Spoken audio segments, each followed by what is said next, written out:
Right across Northern Ireland today, thousands of men and women have been on the move, taking part in this annual ritual marking the 305th anniversary of the Battle of the Boyne.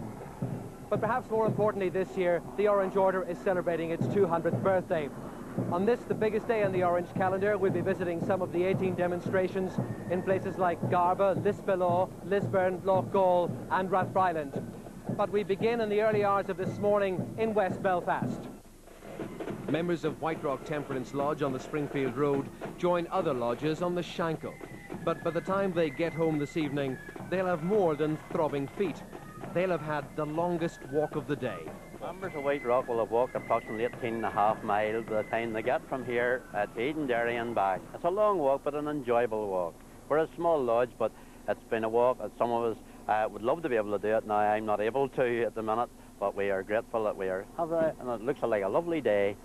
Right across the city this morning, men were walking from mustering points to join the main parade. Largely it was symbolic and good-natured, but police had to block streets off the lower Ormer Road to ensure safe passage for the Orange men of Ballinafie. The local people claimed the RUC used jackboot tactics to impose what they described as a curfew. But by the time the Orange men reached Donegal Pass, their supporters were waiting for them. This year, the 42 lodges from East Belfast led the procession, following the long-established route through the city centre, up the Lisburn Road, and onto the outskirts at Edenderry. But not every Orangeman was from Northern Ireland. This is my second time on this short dander through the woods, as they call it. I think it's about 18 miles, someone tells me. Just to feel marvellous. This is our day. First one day in year we go mad, and we all, my grandmother done it before me, my mother and I do it, and I hope my grandchildren does it after me. I'm a loyalist, true loyalist, and I'm proud to be here today as well. Every year we come. You look as if you're dressed to do a wee bit of work in the kitchen. Yes, we are indeed. We're all going to dinner. But not right now. Oh no, after the parade. Thousands of people watched the procession weave its way along city streets, many more than usual because of the good weather. Nothing heralds the arrival of an Orange parade like the sea of colourful banners flapping in the wind. Banners are carried by every Orange lodge. They're costly too, at over £1,000 apiece, money which comes out of members' pockets. There's a wide variety of scenes depicted on these giant works of art, but the most popular portrait is still King William. There used to be a greater musical variety on this parade, but these days, pipe and silver bands are a thing of the past in Belfast. Today, it's the traditional flute which repeats itself time and time again. Most of these bands have been modelled on the military bands of the 19th century. Almost 3 hours after the parade left Carlisle Circus, and Journey's End is in sight. This is the field at Edenderry. Well, I was very excited, and to be honest, I was very proud to carry this banner of Australia and hearing all the people cheering me on and wanting me to say, "Good day, mate." And how are the feet after the walk? Quite good. I'll tell you after when we finish. Some people were already resting their feet, like this women's lodge. They're now asserting their right to walk in Belfast after being kept out for years. We were told that it was our own heads of affairs was keeping us out, and we were told it was a man was keeping us out, so we never really got the proper story as to who it was, but we just kept plugging and asking and requesting every time we got the opportunity for the ask it walking along with the men. So the women have wanted to walk in Belfast for a long time? Oh yes, for quite a while, yes they have. Well, now that you've got that right, what was it like today walking through the streets? Wonderful. It's a wonderful feeling.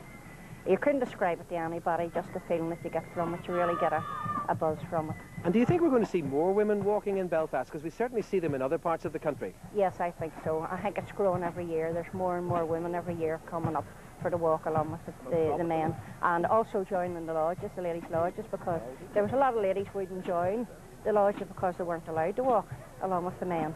So now we're getting more members in because they're allowed to parade along with the men because they want to be seen to be with the men. Today's demonstration in Belfast is the biggest in Northern Ireland, but other parades across the province are no less important. The county demonstration in Armagh in this bicentenary year is symbolically at Loughgall, but Susie Miller's report begins in Portadown.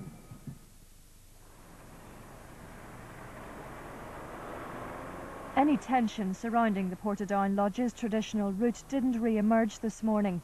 The 32 lodges arrived at Lough Gall without incident. The County Armagh demonstration is the biggest outside Belfast. Lough Gall, the host district, led off. Assistant Grandmaster Geoffrey Donaldson, local MP David Trimble, the Grandmaster of Ghana and County Grandmaster Norman Allen leading the parade. It passes Sloane's House, the place where the foundations of the Orange Order were written down following the Battle of the Diamond in 1795.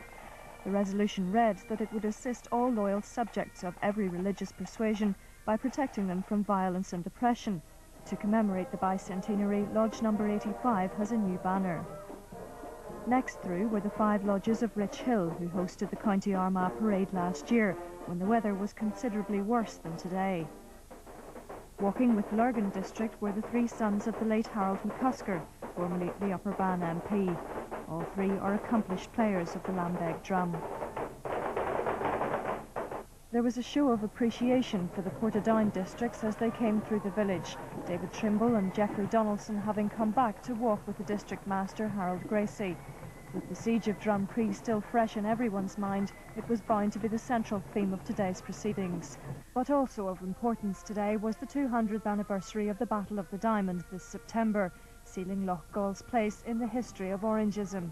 Between the Battle of the Diamond and Lough Gall, that is the beginning of the Orange Order as we know it.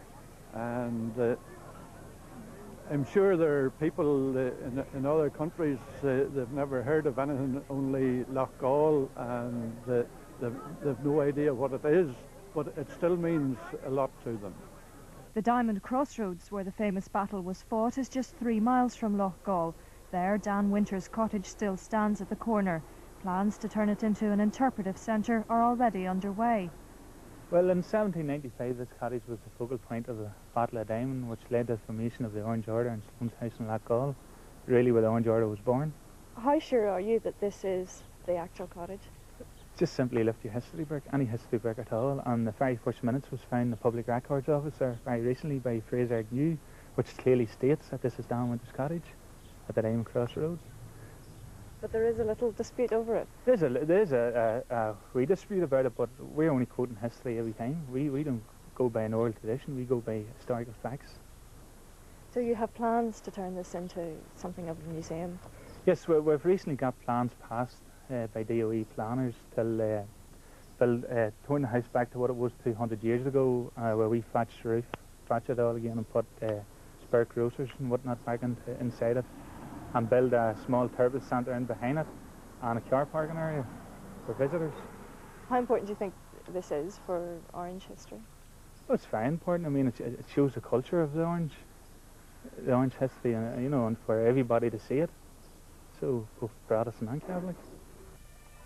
Other districts in the county were also at today's demonstration. Killylea, Market Hill, Armagh, Tandragee, Bessbrook, Newton Hamilton and Keady. In all, about 6,000 Orangemen from 170 lodges were represented, including some from Cavan and Monaghan. That's all from the County Armagh demonstration here in Lough Gall. Now it's over to Fergal McKinney in Lisburn.